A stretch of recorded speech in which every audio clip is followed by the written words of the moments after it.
saya pelajari Vietnam.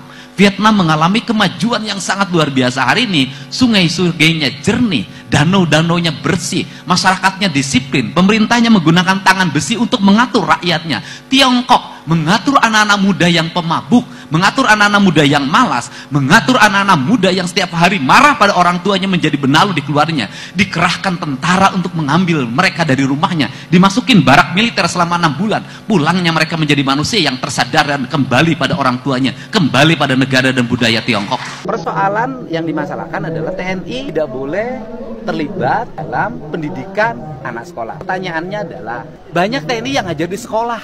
Di Papua, TNI ngajar di SD, di SMP. Kemudian TNI ngajar pendidikan kepemimpinan dari dulu untuk ASN, untuk calon karyawan. TNI ngajar di sekolah SMA Taruna Nusantara. TNI ngajar di sekolah-sekolah yang yayasan-yayasan itu milik TNI. Nah, jadi nggak ada hal baru TNI memberikan pendidikan pada sipil, pada anak-anak sekolah. Bukan hal baru. TNI melatih baris berbaris, TNI melatih paskibraka, TNI melatih pramuka. Kan nggak ada problem. Gini, kalau dalam setiap kebijakan pasti ada pro dan kontra. Dari seluruh pro dan kontra itu ibarat pisau yang lagi diasah. Anggaplah pro dan kontra ini adalah lagi ngasah ketajaman berpikir saya dan tindakan saya sebagai seorang pemimpin. Jadi kita lihat hasilnya. Saya juga mempersilahkan pada Komisi Perlindungan Anak, pada Komnas HAM, pada Komisi 10 DPR, pada Komisi 1 untuk berkunjung ke tempat pelatihan secara terbuka. Ya, terima kasih. Kita harus sangat hati-hati pada Kang Deddy Mulyadi, ya, Gubernur. Karena penyakit itulah yang akhirnya menghancurkan dirinya dan menghancurkan masyarakat. Maksudnya? Ketika dia dianggap sebagai orang terbaik, ketika dia dielu-elukan, dia akan lupa daratan, dan masyarakat pun pada akhirnya akan menjadi menyakralkan dirinya. Coba, ini bukan untuk menjelekkan Kang Deddy gitu ya. Sekarang Pak KDM misalkan, semua daerah mau mendeklarasikan, Pak udah jadi gubernur di sini, jadi gubernur di sini, jadi gubernur. Bapak suka dan sebagainya. Seandainya pun Pak Deddy itu adalah orang yang sangat baik, mungkin dengan terus-terusan dihajar oleh pujian yang sangat luar biasa, dia lupa daratan. Dan akhirnya menganggap bahwa nyaman banget jadi seperti ini, saya nggak mau lepas dari ini. Bisa aja kan seperti itu. Yo guys, balik lagi seperti biasa. Upi Kevin, kita bahas lagi yang lagi viral guys, yaitu tentang Kang Deddy Mulyadi. Nah, coba Komnas HAM, KPAI, Komisi X, ada apa ya berani melayani tantangan Pak KDM ya? Apa ada yang berani melayani tantangan Pak KDM, maaf guys ya. Dan kita lihat berita seperti apa. Buat kalian sudah subscribe, terima kasih banyak. Mudah-mudahan rezeki kalian selalu lancar guys, dan dipermudahkan urusan dan segalanya ya. Dan kita lihat beritanya guys. Kritik itu saya sampaikan begini, daripada kita ribut-ribut ngeramein urusan hanya dalam wacana, perdebatan tidak berakhir, mending yuk kita tangani bersama-sama, ya kan? Provinsi Jawa Barat gubernurnya misalnya nanti menangani 1.000 orang anak-anak yang berperilaku khusus. Nanti Komnas HAM nanganin berapa, KPAI nanganin berapa, dengan metodologinya masing-masing. Di antara metodologi itu nanti kita uji mana yang paling sukses, itu lebih baik. Atau saya mengundang Komisi 10, KPAI, Komnas HAM berkunjung saja ke barak tempat pelatihan. Waduh guys tuh. Nah kita lihat lagi, ada apa lagi nih guys ya, tentang kasusnya ini guys ya. KPAI ya bikin gara-gara seperti biasa guys ya. Giliran udah rame baru viral ya, baru cuap-cuap muncul ke publik ya. Nah kita lihat lagi. Mendingan nggak usah. Terus terang mendingan nggak usah. Mendingan nggak usah. Ya, itu terus terang. Kalau nggak mau bantuan dari Kang Deddy, harusnya dari awal bilang ya, balikin. Kalau misalkan nggak mau balikin, DM Kang Deddy, saya nggak perlu bantuan. Ini uangnya kembalikan Kang Deddy, simple, nggak perlu drama nangis. Pantesan anaknya begitu, cetakannya orangnya begini, orang tuanya dua-duanya. Aduh, apa jangan Bapak ada yang nyuruh, ada yang bayar lagi, ada yang bayar ya buat giniin Kang Deddy. Wah. Kritik itu saya sampaikan. Nah, kita lagi. Ini sekarang saatnya Aura menyampaikan pendapat Aura tentang studi tour dan wisuda. Karena waktu itu belum sempat kan? Iya. Nah, anggap saja Kang Dedi sekarang sedang menyaksikan dan menonton. Silakan sampaikan kepada Gubernur konsepnya Aura tentang perpisahan dan studi tour atau wisuda. Silakan. Kalau untuk studi tour sama wisuda ya jangan dihapus. Kalau bisa ya anggaran untuk biayanya ini tuh diminimalisir. Contohnya untuk satu orang itu bisa bayar 300.000 dicicil. Untuk jenjang SMP sama SMA kan ada 3 tahun. Dari SMA kelas 1 misalnya 100.000, SMA kelas 2 100.000, dan SMA kelas 3 100.000. Enak banget. Karena per ya. kelas itu ada orangnya tuh banyak banget. Jadi gampang banget gitu ya ngomong 100.000.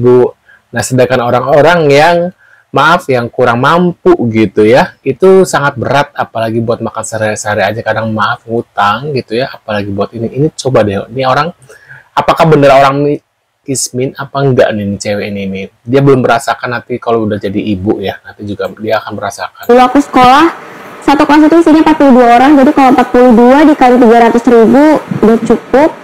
Belum cukup sih, apalagi di satu angkatan gitu. Emang mau jadi solusinya apa? Iya, diminimalisir. Iya, cicilan boleh iya, gitu kan? Cicilan boleh. Jadi di koordinator per kelas. Bentar. Cicilan boleh, katanya cicilan boleh ya. Padahal itu bunganya loh.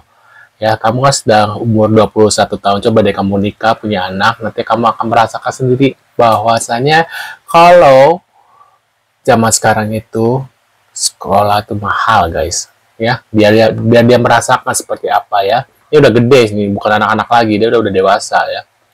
Nah, kalau sekolah kemudian tetap menghapus kegiatan itu, menurut Aura gimana? Ya, ngikuti alur ya. Soalnya mau saya berdiri di tengah-tengah orang di antara 1.000 orang yang mendukung kalau misalnya wisuda itu atau sekali dihapus, ya saya bisa apa gitu. Waduh. Assalamualaikum Pak Dedi, kita udah perpisahan nih pakai baju sekolah. Iya Pak, enggak make up, enggak apa? Enggak make up sih. Nanti deh hasil sendiri gitu. Ya ini Pak Dedi, jadi perpisahan punya sekolah Pak Dedi tuh. Aturan Pak Dedi nih. Ya. Gadget yang make up yang penurus nih Pak. Gadget yang diundang ke bumi Pak Dedi. Meledak. Waduh. Jadi gini ya, yang Dan terkait ada tulisan akhirnya ada juga statement positif dari Pak Menteri HAM, maju terus Pak Gubernur Jabar, yaitu Kang Dedi Mulyadi ya. Nah, kita lihat dengan kebijakan Gubernur Jawa Barat yang mau bukan mengirim ya, mau mendidik ya, mau mendidik anak-anak nakal di barat ya, tentara. Dalam perspektif HAM, saya pertegaskan tidak melanggar HAM ya. Karena apa? Kalau itu tidak dilakukan yang disebut corporal punishment. bener guys ya. Sependapat ya. Nah, kita lihat lagi guys. Sebenarnya kalau mau digusur ya boleh, cuma penggusuran ini harus memanusiakan manusia. Karena saya organisasi dan lingkungan sekitar, bahkan para warga yang tergusur ini tuh aku rasa kurang dimanusiakan. Seperti apa itu kurang dimanusiakannya? Karena tiba-tiba ini nggak ada musyawarah, nggak ada tujuannya dibikin penggusuran untuk apa itu belum jelas, belum ada kejelasan. Tiba-tiba Satpol PP datang, ngasih SP beberapa kali, terus bahkan sampai ada preman yang sedikit mengintimidasi. Nah, itu kan kurang memanusiakan manusia. Ada preman? Iya. Kok bilang preman, emang mereka seperti apa? Preman ini kayaknya kalau nggak salah bawaan Pemda ya. Belum masalah. Pakai seragam? Enggak, baju biasa. Apa? Mereka mengintimidasi? Iya, betul, mengintimidasi. Karena warga sekitar kan cuma minta kejelasan untuk penggusuran itu apa, tapi premannya katanya saya cuma melaksanakan tugas, namanya digusur, Bapak kan tinggal di tanah negara, ya silakan pergi. Gitu. Tapi setidaknya harus ada penjelasan sedikit dong, memanusiakan manusia. Jangan disuruh asal pergi seperti hewan gitu kan, itu kan kurang pantas.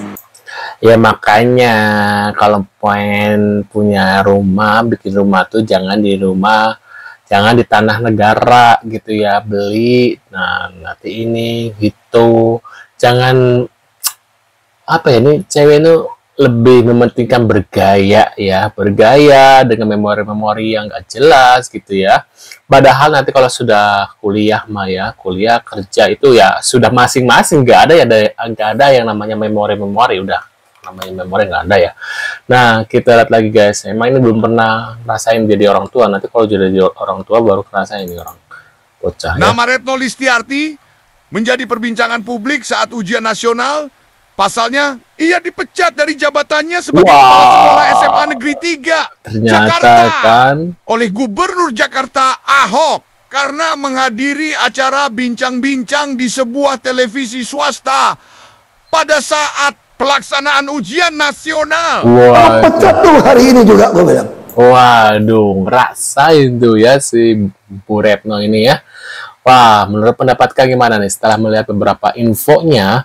Mungkin kalian punya tanggapan ya. Waduh, ini tadi perempuan si Aura Cinta ini, Aura Cinta, papanya pengen jadi artis ya, makanya sekarang koar-koar kayak kesempatan emas viral kayaknya ya. Nah, kalian punya pendapat apa tuh? Kolom komentar. Terima kasih sudah hadir dan jangan lupa bantu subscribe dan sampai jumpa di video selanjutnya. Sehat selalu buat kalian ya. See you guys.